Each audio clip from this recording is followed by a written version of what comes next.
everyone, welcome back to the channel. So we're going to look today and discuss a few of the MPC offerings. We're talking about the hardware now, and so where that sits into how I look at the ecosystem or the family of MPCs. And I'm talking about the newer models, not the like the MPC 62 and those the Roger Lynn ones. And before I preface the other models, how I think about them in the lineup, especially the MPC keys, I do have to preface that all my sounds and all the stuff that I have, which makes my experience probably a lot different than other people. And then I'm also a traditional keyboard player. In other words, I actually been playing for years. And I come from sort of the Yamaha Roland era, you know, all of us old dogs and stuff from back in the day. All right, so I want you to know where I came from in this whole explanation.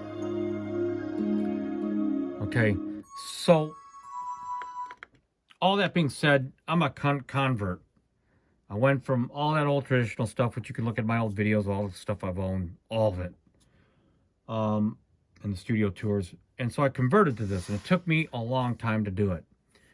The simple time that I invested hundreds, if not thousands of hours into this MPC, thousands of hours, not just for sure, into working this guy. And it wasn't always that in the beginning, so it took me many years to finally warm up to it. And once I did and got it to where I needed to be, I couldn't imagine myself doing anything other than using this. Now, having said that, I owned a Live 2, one of these guys, and I couldn't get my hands on an MPC keys. And I've used an MPC 1 just a little bit, but I never owned one, okay? But I understand in the marketing aspect of where these all kind of fall. And the one thing I want to point out to those of you that are on the outside looking in about getting MPC, because there's a lot of people, I get a lot of questions about it, is the way I look at the whole family is if you take time and start out with any of the MPCs and you learn the workflow, that's really your main investment.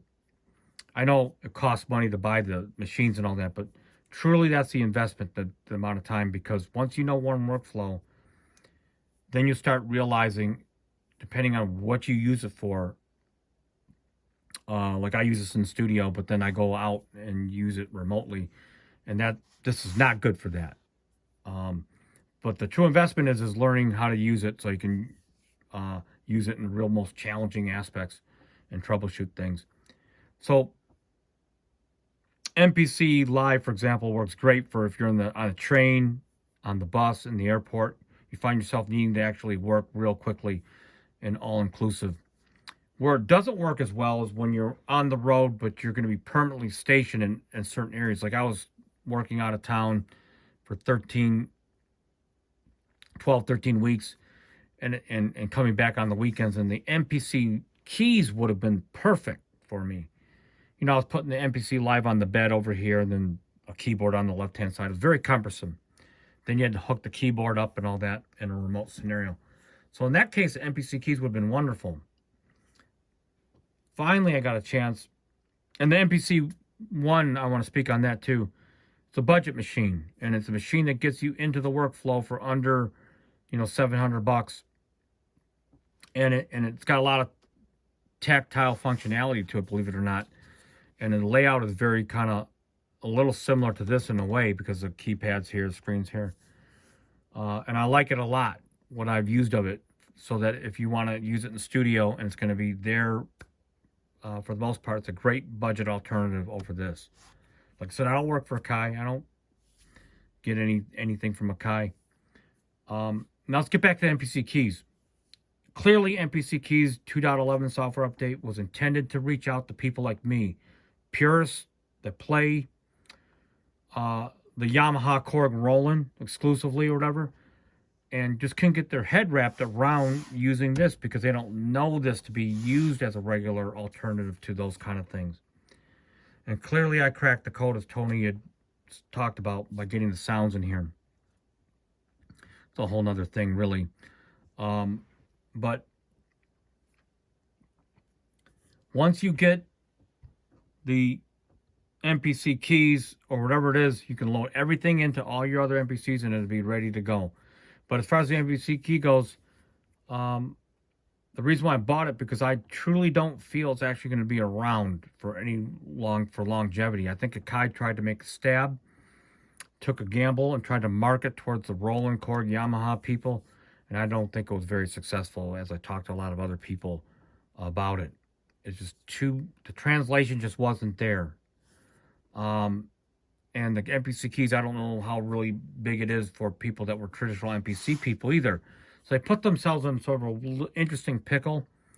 But I truly feel, after playing it, I played a used one at the local music store, and instantly I could connect it. I mean, it brought me back to the ASR-10 meets the Nico Labs.